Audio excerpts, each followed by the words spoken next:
mga nananahimik na kurtina, pati bedsheets at tuwalya na pagdiskitahan nitong akla.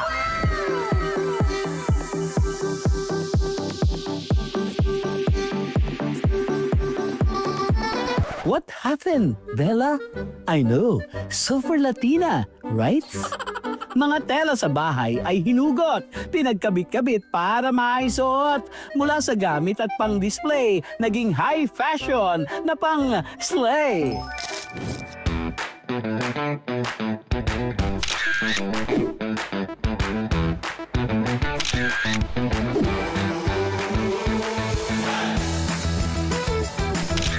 Bumongga kahit bagong laba, baka ma-stress si mama. Pero hindi mapigilan ang creativity ng aming Mima na si JP.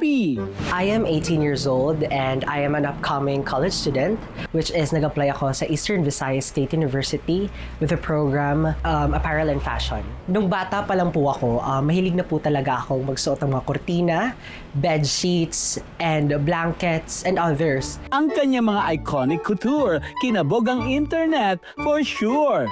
Yung pinakaunang tela na ginamit ko is itong towel na to.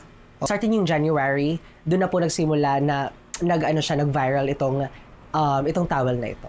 1 million plus na pala yung viewers and then yung likes. So ayun, nag-continue na siya. Hanggang ngayon, nag-continue na ako, gumawa na ako ng iba-iba pang content about coutures. Likas ang pagiging maganda, pati sa iilan niyang likha. Marami na siyang napahanga, pati brands ay kumukolab pa. Sabi ko, totoo ba to? Is this truthability? Charas. Is this validity? Charas. So ayun, now na na-post na yung video, I'm so honored and so proud kasi I am the second Filipino na nakita sa brand na ito. Si JP, hindi lang sa rampahan pumupuksa. Sa pagiging leader ay bumibida. Hindi na nakapagtataka. Pamilya ay buo ang suporta.